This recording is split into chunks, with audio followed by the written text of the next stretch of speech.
in the last class, I have shown you some of these hardwares, right? So what we have actually, so we have some sort of sensors. We have different sensor like ultrasonic, smoke, human body sensor, flame sensor, and all. So in today's because it is a hands-on session, so I'll show you different hardwares what we have, and I'll show you that how it works and how we can use it in our IoT platform. Okay, so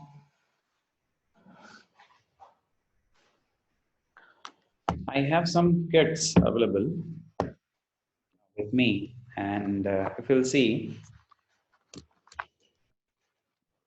we have lots of sensors available. So if you can see here, we have different type of sensors available here.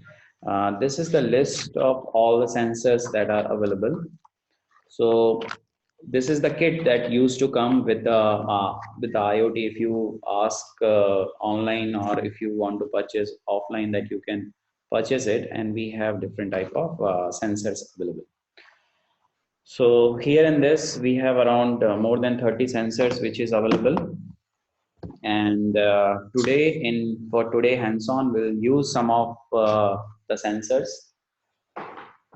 Second thing, in today's in today's lab, so we are also going to see a microcontroller, what we have. So we have these microcontrollers, right? So one of the microcontroller will pick up today, one or two, and we see that how it goes on. So in today's, the first microcontroller is this one, which is called Arduino Uno board. This microcontroller is very much famous among the IoT IoT community, and many people are using it. There are many variations of this particular board. This look like very big board, but actually we may get a small board also, which is Arduino Mini Micro. In that way, you will get many other boards. You can fix those board into your premises or into your work, wherever you want to put those sensors. So let's start with this particular board, and slowly we'll move on to the sensors, and then we'll see that where we can write the code so that it will run into that particular board. All those things we'll see one by one. Okay. So let's start with this particular board. This board is called Arduino Uno board, and in this board you can see here we have many pins. So here we have around 16 pin available, and here also we have some sort of pins available. So you can see here the number of pin that we'll get here is around uh, 30 32 pin you will get here, and all those pin has different functionalities that will be applied. Before going to the pin, let's try to understand this particular board. Okay, let's try to understand and see how this board work and what are the different component in this particular board we have. So in this board, this particular is a microcontroller that we are talking about.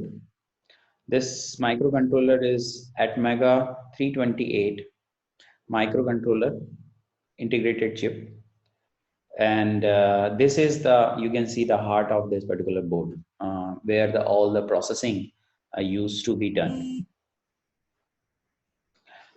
Then we have another type of microcontroller available in this particular board, which is here. You will find it out here, this particular microcontroller, This is also at Mega microcontroller, but it is 16U2 microcontroller IC oblique USB controller. Now this microcontroller and this microcontroller both have different functionality. Okay. This microcontroller will do the processing, coordinate with all the pins, and give the signal to all the pins. So this is the heart of it. But this microcontroller has a specific need or a specific work that I'll let you know. Then here we have the power supply. Here we can put 12 voltage DC input to it, and uh, this particular pin has a voltage fluctuation, voltage regulator capacity. If we are giving more than the required capacity of this, it will uh, mm, make an adjustment on that, and it will give this particular board a exact power supply what is required. So this is one thing. Uh, Here if you'll see, this is the USB port and this is a USB B port, B type port. So let me show you what do you mean by B type port.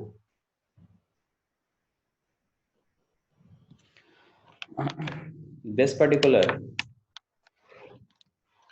This particular USB port is a B type port. So we have A type, B type ports available.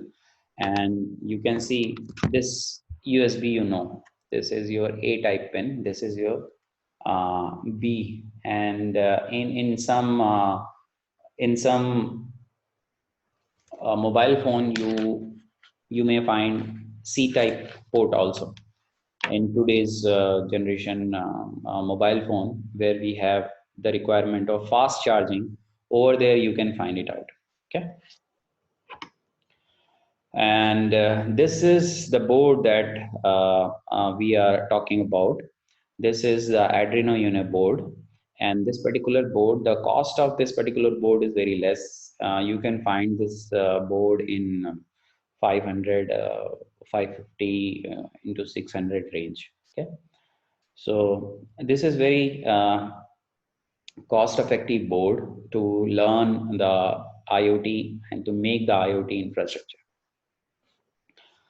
And this particular board actually we are learning. So as you can see, this particular is the USB B port.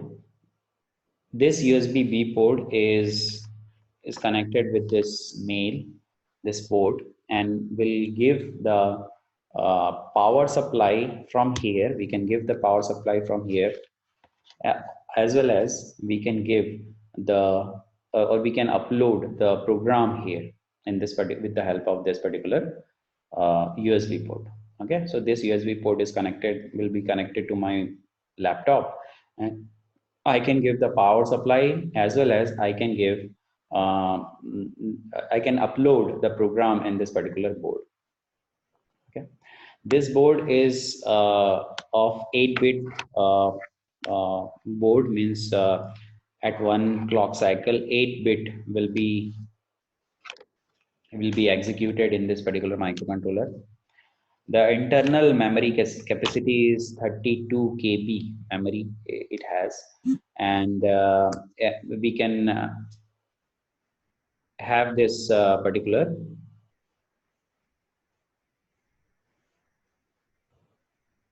we can have this particular thing in inside this at Mega.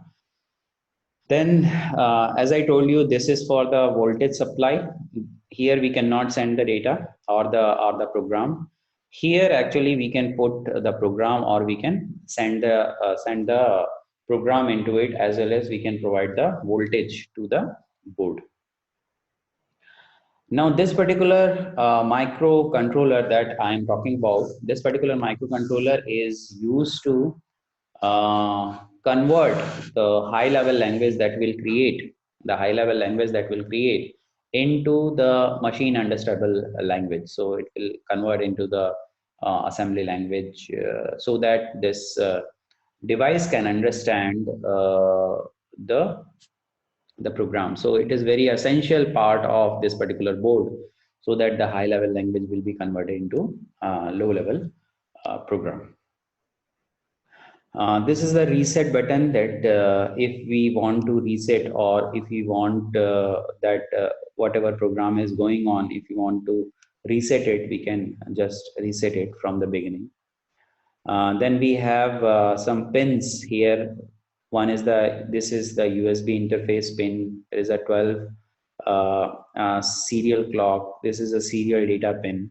Then we have this is the LED. That is the inbuilt LED into the board we have.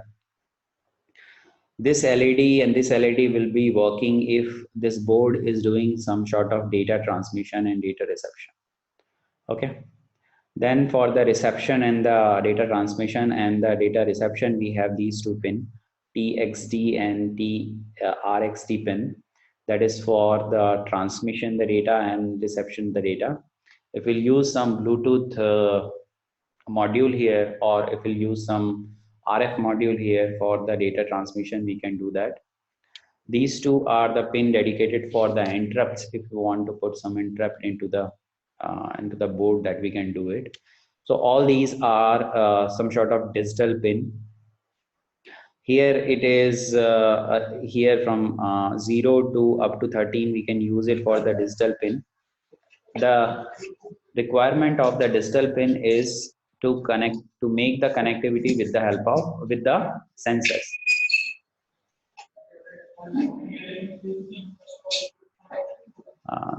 There is some noise, I think. Okay, thank you. So these pins are the digital pin, and with the help of these pin only, we can connect any sensors. So these pin are very much useful for connecting the sensors, connecting the actuator to the microcontroller. So yesterday I told you that if I want to connect any object to the internet, so what I have to do? So let's say I want to connect my fan to the internet. So in my fan there should be some sensor, and sensor is connected with this particular board, right? So it will become sensor node. So once I'll connect any sensor to this board, it is called sensor node, and many nodes will become sensor network. And these sensor network are used to send and receive the data, and generates the data, and do whatever we want to do with the help of some actuators. Now, so you understood these pin, all these pins are digital pin, means all the digital sensors are used here, and we'll put the digital sensor here. We can send and receive the data from all those digital. Then here in this particular side, we have some different pins, like we have V in. V in means voltage in. This is also a pin where we can give the voltage to this particular board. This is the one thing where we can give the voltage. This is another thing, and this is another pin. With the help of that, we can give the power to this particular board. Then we have two ground pin. Then we have 5 voltage output pin. Means if any sensor or any actuator required the voltage, so we can give from here. Then we have 3.3 voltage output pin. So you might be asked, like, if we have 4 voltage output pin, why 3.3 voltage is required? So I'll show you some of the sensors.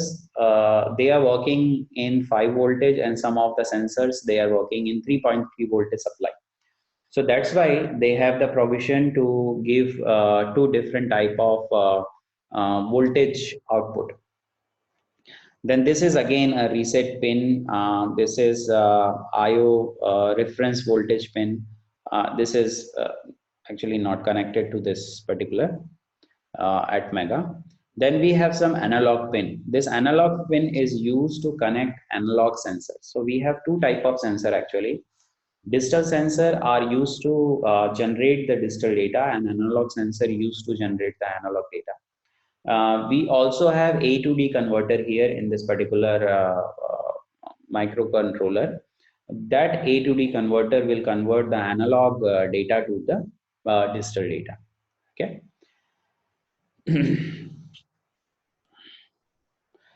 This LED, if this LED glows, means my board is on right now. Here we have 16 megahertz crystal oscillator, which will generate the um, oscillation here for the synchronization purpose. We'll use it. We have some diode here. We have different type of capacitors that will be used, but we doesn't have to go to the detail that what are the different component we have. We have to know that what is my IC integrated chip, that is microcontroller at mega 328 microcontroller head base has been used in this particular board, Arduino board. And we have another microcontroller which is at mega 16U2, and this is very important because the program, the high level language will be given here in the form of assembly language code or the low level language code, so that this hardware can understand it. Now let's start the the hands-on with the help of a sensor, a different type of sensors. So the first sensor that we'll see today is this. This is a ultrasonic sensor. Okay. So the ultrasonic sensor we have.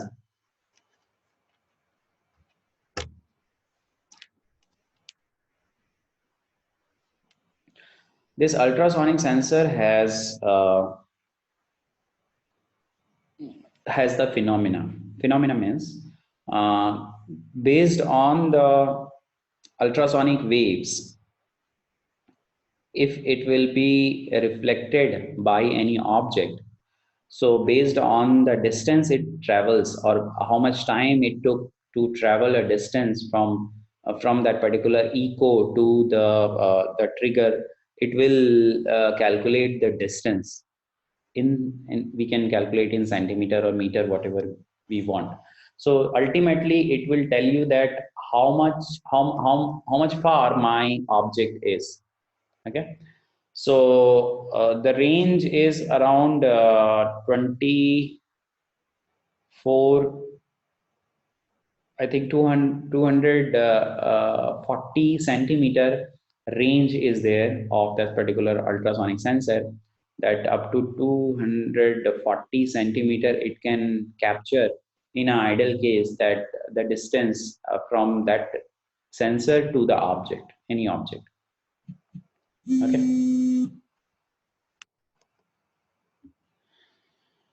So let's see this and try to understand this particular microcontroller.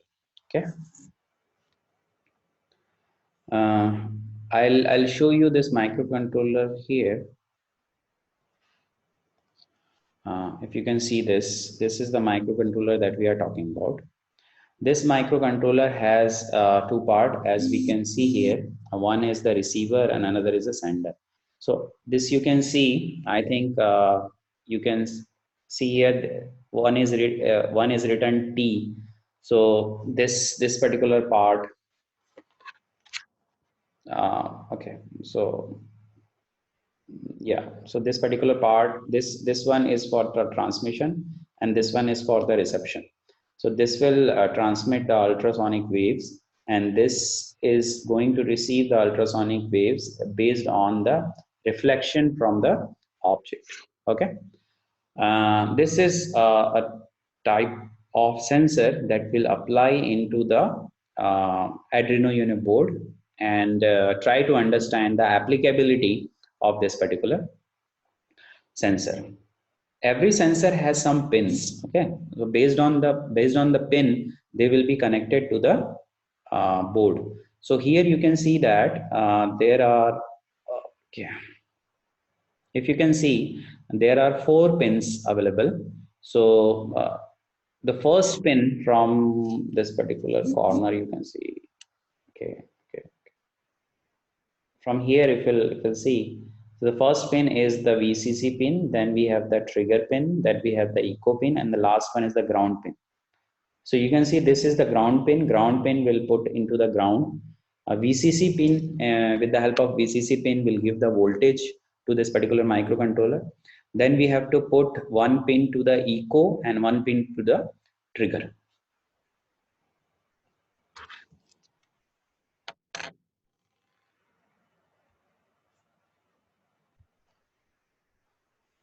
Okay.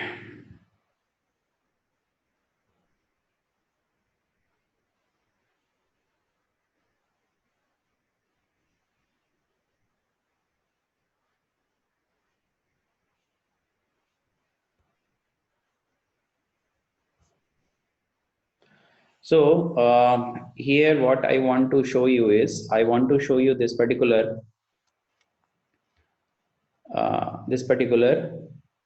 sensor.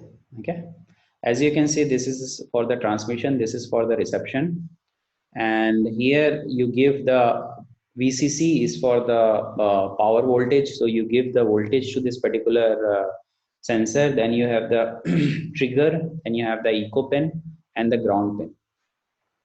So the connectivity we can do, and before that, let's go to the program or the IDE where we can do the programming. Okay, so I think you understood what we have. We have the microcontroller, which is the Arduino, board, which has Atmega 328 microcontroller, and we have this ultrasonic sensor, which will find it out the distance with the object. So it will give you the distance with the object. Okay. Now, what are the applicability or what is the usage of this particular ultrasonic sensor? So, with the help of ultrasonic sensor, actually we can make a robot. So this ultrasonic sensor will act as an eye to the robot, and it will, let's say, in the robot, it will say that you have to move, and whenever you got the obstacle, you have to take the direction in such a way so that the obstacle will be avoided. So you doesn't have to like, if we have this ultrasonic sensor, my robot is never going to collide with any of the object. Yes or no? So whenever I got some distance with the object, let's say 10-meter distance or 20-meter distance, it will write the code in which my robot will move left or it will move right. And based on there will be no obstacle, it will move in that particular direction. So I can make a robot which will avoid the obstacle. Yes, so that I can do very easily with that particular sensor. Other usage also we can apply, like if I'll say that some object doesn't have to touch and somebody is touching it, it will trigger the alarm or something. Okay, or any other application that you can think of. Let's see that how we can do the programming on those microcontrollers, whatever we have seen. So today we are going to see the microcontroller Arduino and we'll try to understand that how we can do programming on the Arduino board.